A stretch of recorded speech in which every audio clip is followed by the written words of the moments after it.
Hello, everyone. Thank you so much for being here. Today, you all have so much to unpack with Manny and Chris. We're here to learn a little bit more about Ethical Hacker, how and why. Manny is our CEH certified accredited facilitator, trainer, but that's not all he does. He is a senior manager information security at Carousel Industries.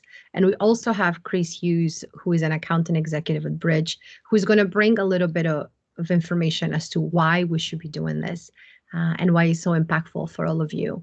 My name is Carousel Michelazzo, and I am with the Tech Collective, and we're very grateful that you're all here. So I'll pass the baton to you, Chris and Manny, and let's get started with the conversation. Awesome. All right. Manny, you want to go first? No, all you, Chris. All right. Well, hello, everybody. I'm Chris Hughes, as Creosa said. I'm an account executive with Bridge Tech. We are a Rhode Island-based agency helping groups with either bringing on the right hires, permanent placements, and we do also a lot of project work. And a lot of the project work that we're seeing lately is surrounded around security. So the security, as it's very well publicized, has been a very big topic for many years. The headlines are constantly coming out with different hacking schemes. We all know some of the major players over the years, from Experian to TJ Maxx to healthcare systems. So the list goes on and on of folks who needed to ramp up their security in one way or the other. It is a preventative measure, and I was hoping to just kind of share with you guys a little bit about the market and what makes a certification or working towards a certification like this important, and what sets you apart amongst employers who might be looking to hire somebody like this. And one of the key ingredients to this is, and when we work with businesses, we work with all sizes, all types, one of the key ingredients, as soon as you get to the technical skills and you're technically sound, the next piece is what does this particular candidate do on their own? How are they bettering themselves? How are they continuing their education in the field? And this is a surefire way to make sure that you stand out amongst your peers and amongst hiring managers, that you are investing in your education and you're investing in your future. There's the work within security is, as Manny is going to discuss, it's very broad and it covers a lot of different topics. But the key ingredient is that you are continuing your education, bettering yourself, and you're standing out from your peers who might not have that educational piece. So I can certainly be here for any questions. I'm going to let Manny kind of take over to explain to you a little bit more about the program, and then certainly I'll be here for any questions towards the end. Excellent. Well, thank you, Chris. Thank you, Creosa, and thank you, everybody, for attending today. My name, again, is Manny Lobao, Senior Manager of Information Security for Carousel Industries. Carousel Industries is a managed services provider. We have many businesses across all verticals, anywhere from nuclear power, federal, state agencies, whatever 3-letter, 4-letter organization you'd like to think of. We probably have done business with them in the past. So my function is really taking care of the security for the organization, and that's something where you might traditionally call the idea of a blue teaming. We do a little bit of red teaming and blue teaming, and if you join our class, you'll know exactly what that means if you don't today. But we also do a lot of external services for our clients. And those external services are bringing a lot of the technologies, tasks, ideas, and thoughts that we'll be going over as part of this the CEH training as well. So just a little bit of an overview from security is positioned as a really unique from a business perspective, in that we operate with so many different verticals. There are so many different directions that security can take you within an organization. Right now, if you're looking at a particular title in many technologies or outside of technology, a lot of times there's kind of this stepping process. There's these certain things that you need to accomplish in order to get to where you want to get to. Security is new enough, and security is such broad reaching and overarching in so many different things within business, that what happens now is you have a lot of ability to be able to carve your own path. It gives you the ability to get in and have a leg up, as Chris was saying, or that little bit of extra oomph, if you will, that kind of makes you stand out within an organization. And now let me quantify this. CEH is a great training and certification program to be able to get that footing, get that initial understanding, really be able to bring those types of things to task. And a great place that can come into play is it doesn't necessarily mean you're going to run off, get this certification, say, I am now a security expert, I'm going to go do security stuff. What it does do is it positions you in such a way that if you have, let's say, a technology vertical you're in today, let's say you're a software developer.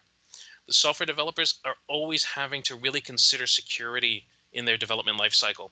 So being able to have an understanding of these technologies and understanding is really something you can differentiate yourself and bring to your task and really differentiate yourself from your peers.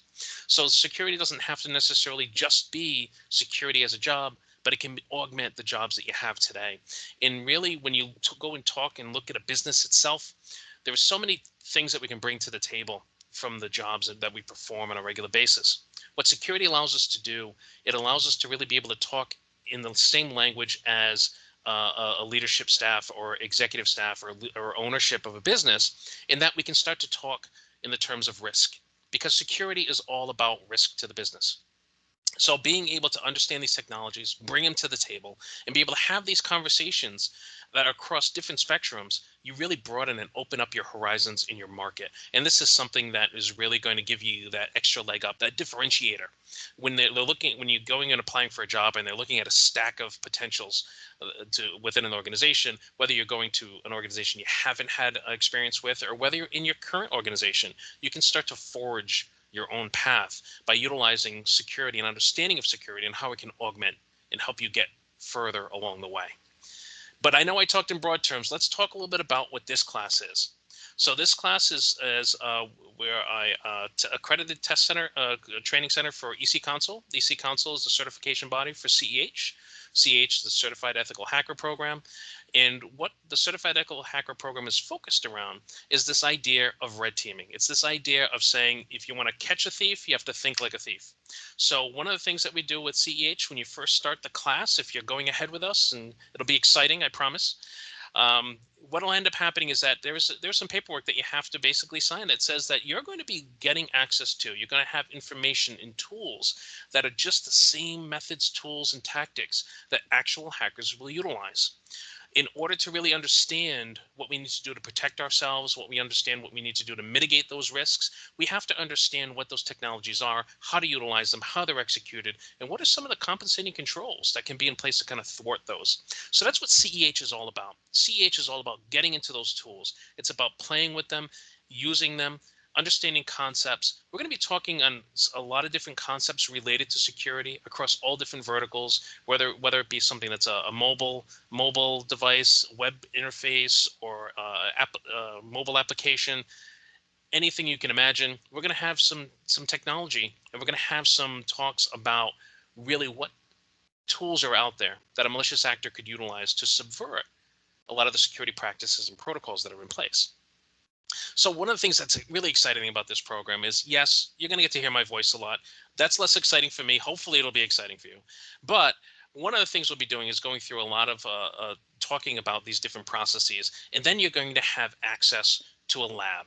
Now, the way the lab works is that every person that takes place in the CEH, everybody that participates in the Certified Ethical Hacker Program, they have access to their own virtual lab. This means that you're able to log into a website. From within the website, you're able to start spinning up these VMs, virtual machines.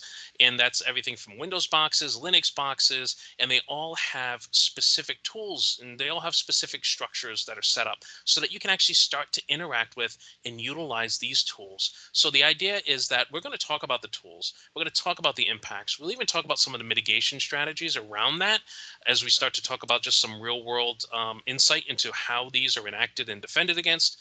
But then we're going to be able to turn around and let you loose in your lab and be able to follow instructions. And the beauty is, yes, you have this lab in which you can kind of run a little bit wild with. And the best part is you can't break it, because if you break it, the next thing is it just gets reset. And so it's no big deal. Perfect playground to go ahead and blow it all up. So what you're able to do is in this lab, there's a little side panel. And on that side panel, that kind of walks you through the steps so that this way, if we're talking about network scanning, if we're talking about sniffing, if we're talking about utilizing a Metasploit framework as an example, it's going to walk you through each one of these steps. It's going to tell you what to do, but then you actually get to do it. So again, it's in a safe environment. You get to utilize all the tools that an actual hacker would utilize. And some of these tools have been around a long time, but they're still viable today. There's a lot of technologies out there that not everybody's keeping up with all their patching. Not everybody's keeping up with all their security best practices. And these are the beauty, is that you're able to bring this back to your organization today, to your organization into the future. And you're able to actually bring these ideas, thoughts, and ways in which you can help the business reduce their overall risk. And that's something that is going to go over really, really well within your organization, because that's something that you can talk in a language that your organization is going to understand. And it doesn't matter. You don't have to say like, hey, I'm going to be talking, I'm a software developer, and let's talk about Java development, or let's talk about Python scripting. And that's a very, very limited market of people that you can talk to that are really going to understand what you're talking about. Once you start to talk about risk to the business, you just opened up your market across everywhere. Your CFO, your CIO, your CEO, any three-letter title you want to talk about, they're going to be very interested in what you have to say, because you're going to be talking about how you can reduce the risk of the business. And that's something that all those C-suites can levels can get into. It's things that the management levels are worried about. I mean, obviously, everybody's always worried about the financials, and nothing is more financially impacting than a ransomware attack or a breach.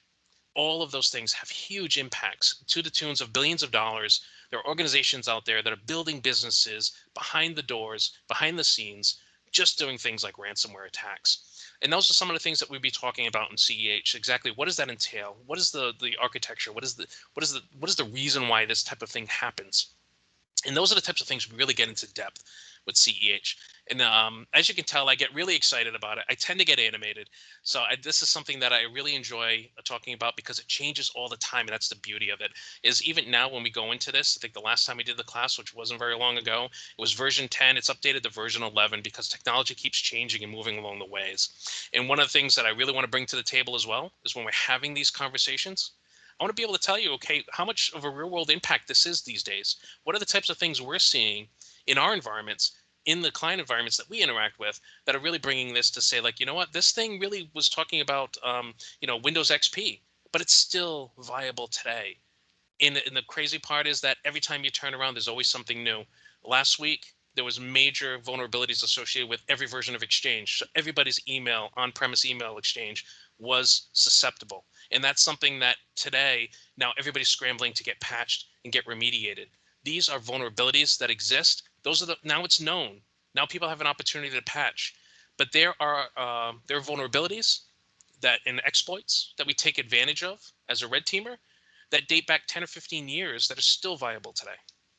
And those are the types of things that we want to cover in CEH. We want to bring that to your attention because there are mitigating controls. There are methods to help around that. While CEH is focused around the red team piece, this is something that we're going to pepper in a lot of the blue team. A lot of things you can actually take back today to your organization to say, hey, I was hearing about this exploit that's going on, this vulnerability that's just came out in the news.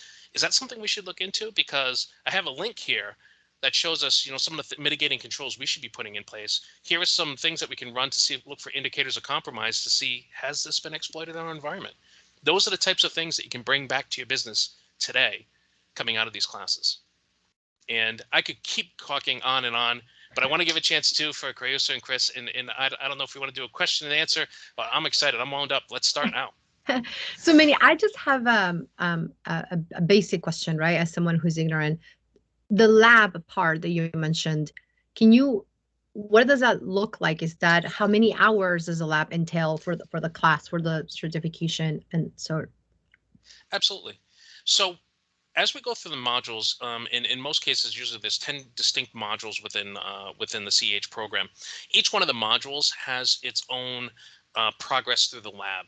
So what the lab is you would log in with your browser, you'd get an account as part of the class. It's something you'll have access to for 6 months. So even outside the confines of this class, we're going to be looking to meet once a week from a scheduling perspective, but you have access to the lab 24/7. So if If in the middle of the night you have trouble sleeping and you want to get up and you're thinking like, oh, I'm really been thinking about this thing that we were talking about in session the other day. I really want to go and play with it. Go into the lab and you can revisit all of your labs over and over again. The beauty of it is that even if you don't want to follow the steps in the lab, you can just spin them up and say, you know what? I want to spin up all these instances. I want to go into it and I want to go in like I'm a hacker. And I want to start in week 10 or 12. I want to start using all the tools we used in weeks 1 through 6. And I want to see how far I can get. So you can use it to challenge yourself. That environment is available to you to use at any point in time. So you can go through the stepping process as many times as you want. So if you're having difficulties really conceptualizing a process, revisit it, go back to it. And you can do it over and over again. And the stepping process that it walks you through gives you some descriptions in between too, to try to give you a little bit of insight into it. Additionally, as part of the CEH, my long-winded answer here, we record each week as well. So when we have our lecture piece, we lecture during the scheduled sessions, and then you can go into the labs during the course of that following week to kind of reinforce the information that's there.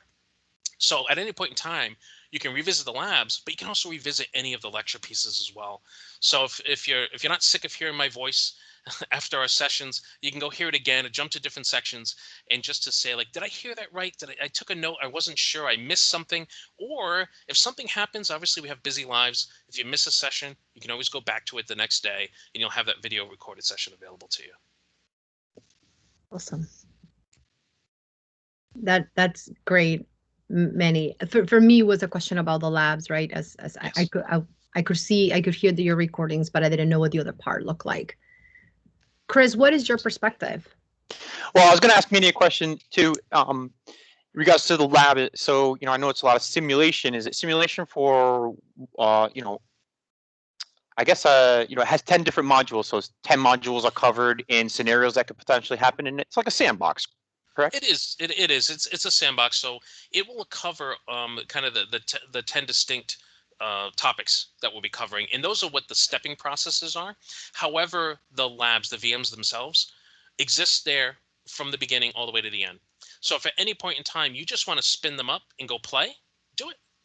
That's the beauty of it. You have this available to you. One of the things that I did from a self-study perspective early on, and this was something I had to provide my own hardware. I went and I got my VMware workstation, and I went and I built a Windows domain, and I built a SQL server, and I built a vulnerable websites that I could attack. And these are all things that I had to manually build up. So instead of focusing my time on just executing from a security perspective, I had to focus a lot of my time from a system administrative perspective, just building this environment.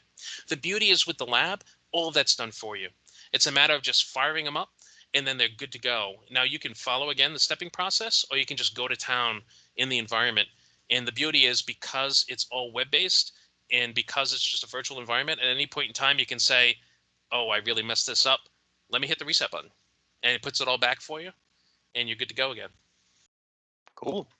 So yeah, so some perspective on that, to share with our audience here is, there is 10 modules, like Manny said. With that, and depending on the size and risk tolerance of the organization you're working for, that's potentially 10 separate paths you could go down as well. So it doesn't mean that just because you're a security expert in one, you have to do all of them. That might not be the case. If you're in a smaller organization, you very well could be responsible for all 10 plus, and there's certainly more than just 10, but I'm just putting that out there as, to keep your mind open, and just to let you know just how wide and broad this really can be in being involved in, ethical hacking, and of course remediation work, which comes after it, which, that lines up to, kind of a non-stop and potential continuous flow of projects and work to become compliant. And on the other side is also a balancing act between security and the business, because the business can't be too locked down, because then it can't perform and it can't earn money. So there definitely has to be, it's a very strict balance. It's a constantly adjusted balance. And that's something where, that's not going to change anytime soon. We've got bad actors out there that are whole countries. We got, we've heard like North Korea is trying to attack us often. So, there's governments that are supporting this type of terrorism. So it's not just folks in the basement trying to get a ransomware out of a small company. This is a governmental effort in some aspects. I'm sure there's also a question about what can I earn. That's going to be a pretty wide a range because of the fact that there is so many different subcategories. I would suggest to the crowd as a person who's a professional going into the market in technology, and it depends on which area of the country you live in, things are changing with remote. I would just tell you, you should expect that, entry level wise, and I don't know the level of who's on the call of where they're at. I think entry level is going to continue to be an entry level salary, but your salary can be well into the range of over 100,000. You're probably starting entry level anyway. 55 is probably a good starting point to get cut your teeth. And I think you make a good point, Chris, is that especially I think with any technology, getting started out somewhere and getting your footing, getting some experience under your belt, the beauty of it is that by layering on security on top of it, you automatically start building your skill set, and you start building your reputation, and you start elevating yourself very quickly. And one of the things with technology is that when looking for skill sets, specifically security-based skill sets in all different avenues or different venues, that it's very well sought after. So once you start exhibiting the ability to take on these concepts, to bring them to the table, to talk in the terms of risk with the organization, you automatically start elevating yourself within your organization or within other organizations, and it's something that can rapidly grow. So it's something from a growth perspective, is something that can very greatly help augment whatever you may have within your current skill sets.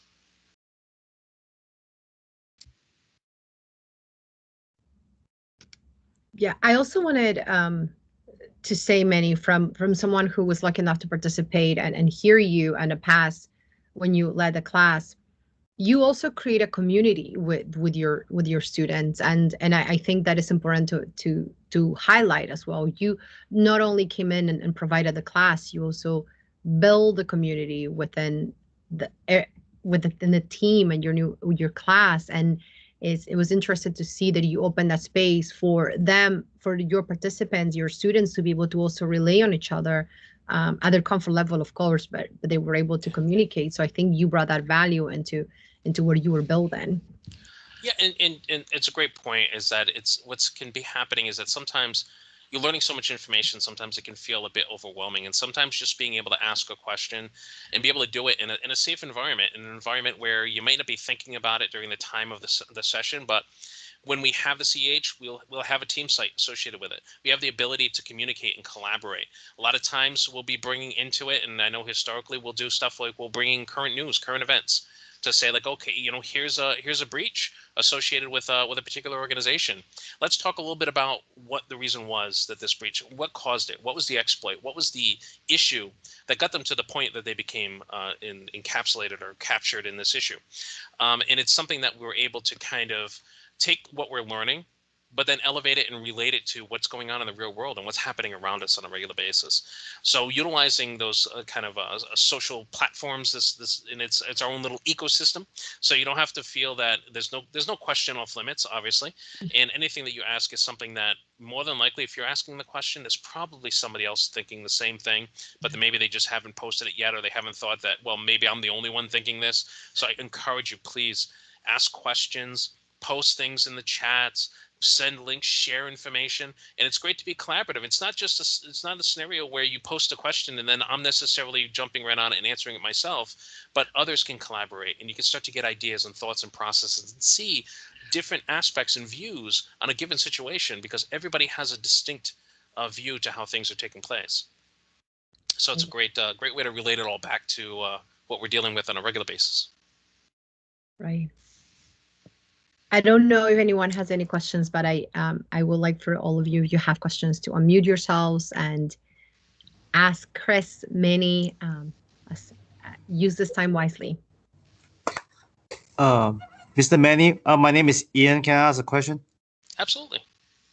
So, Mr. Manny, I heard about the ethical hacking certification, and I just want to get an understanding, is this certification apply to all kind of platform like Cisco and everything in general regarding hacking?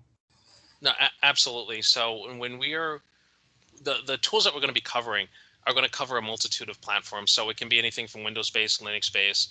It could be hit Cisco infrastructure platforms, Fortinet, you name it. Products are open. If there's any resident application or OS or interface associated with it, it's typically the type of thing we're going to cover. Now, that being said, we're going to cover as much as we can within the CH course, but we can't cover everything. But what we will talk about some different tools, technologies, techniques, and we'll talk about how they interoperate or how they react with maybe a given platform or how it could be potentially leveraged against that platform. So the other thing too is that I wanted to talk about some of the coming into the class too, because you mentioned about like a Cisco product. You don't have to be a CCNA to go ahead and get your CEH. If you have an understanding of network, an understanding of IP traffic, we talk a lot about the IP, the ISO model. We talk about how we interact with it and how we manipulate those models. And that's part of the process, and how these tools work is how you can manipulate handshakes and how you can manipulate communication strings in order to take advantage of them. And that's how a lot of these tools work. Some of them now are scripted, where it makes it simpler from an interaction perspective, but the behind the scenes is what we're going to talk about as well, is what those exploits are actually performing, doing, and why they're effective. So I know I went off a little bit, but yes, we're going to be talking about a lot of different platforms, a lot of different architectures. Okay, another question I'd like to ask is, I'm kind of training to be a blue team member. Yes. And you mentioned like this ethical hacking is more suitable for the red team. You think is there a lot of difference, or should I just go ahead with the hacking courses? No, absolutely. Great question. Because typically when we talk about red team versus blue team, it's usually versus, right? You always think about them as two sides that are in opposition of one another. And they can be adversarial, but in a real world environment, in a corporate environment, it's great to be able to have both sides represented. And the reason being is that you never want to have anybody that's just blue team, because the best way you can be a blue teamer is to understand the red team, to understand what it is that a red team is performing and what exploits they're trying to utilize and what technology they're trying to leverage against you. And that's the only way you're going to be able to, as a blue teamer, understand exactly what it is that you need to do to mitigate those strategies. So CEH is predominantly focused from the execution and the red team perspective. But as we talk about it and we talk about what it is actually doing when you're exploiting it, you can start to uncover and start to understand, okay, well, if it's actually doing this to the IP stack and it's interrupting this signal, this is the kind of information that's going to be out there. This is the indicator of compromise that I'm going to see as a blue teamer. So if I start creating rule sets to look for this type of indicator of compromise, I'm going to start to uncover when this malicious activity is trying to take place. So understanding both sides is going to give you insight, just like a red teamer. If a true red teamer is really interested in what blue teams are doing, because the number one thing a red teamer doesn't want to do is get caught. So they really want to understand what a blue teamer is going to be doing so that they can manipulate their tool sets to subvert and hide in plain sight and hide in the noise of regular traffic. And so that's always the balancing act. So a lot of people have kind of coined this idea of purple teaming. And purple teaming is really that idea. It's the you're, as an individual, both red teaming and blue teaming, and you're bouncing back and forth between the two. And the idea being is that you're going to learn skills on one side that's going to benefit you on the other. So as a blue teamer, obviously blue teaming is huge. It's big. And I think understanding what a red team is doing and understanding what those tools are is going to help you. They're going to help you a lot. I appreciate the information. Thank you so much, sir. Absolutely. Anytime.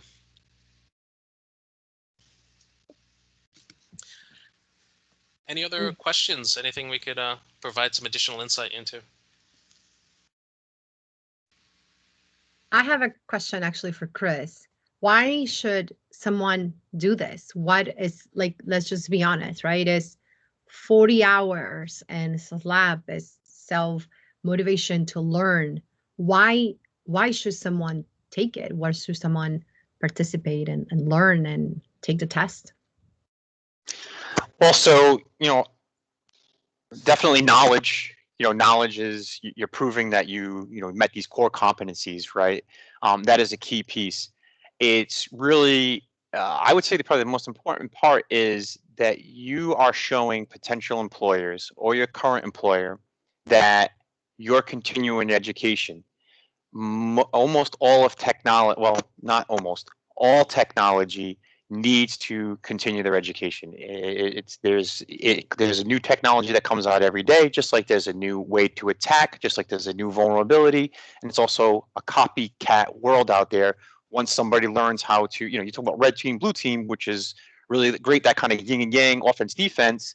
That's exactly where you want to get that perspective, because if you can't think like the hacker, you won't be able to defend against it. And if you're not trying to defend against it, if you don't see an offense coming, you really just, you could just put up a wall and stand there, but then no commerce or any information will pass through. So it really is about balance. And all hiring managers, and I'm telling you, it's across the board, all hiring managers like those who invest in themselves, who spend their efforts and time learning new skills, staying up to date. There is no more powerful tool in your arsenal than showing core competencies and that you can demonstrate and add value. I would say value is the key reason to take the class. Adding value. Does that answer your question? I hope. Yeah, absolutely. And to throw in there, I think a great points that you're making, Chris. I think additionally is that even if you want to go in and take the class and you decide, okay, I'm not interested in getting the certification, taking the class itself is still going to empower you. It's still going to add to your body of knowledge.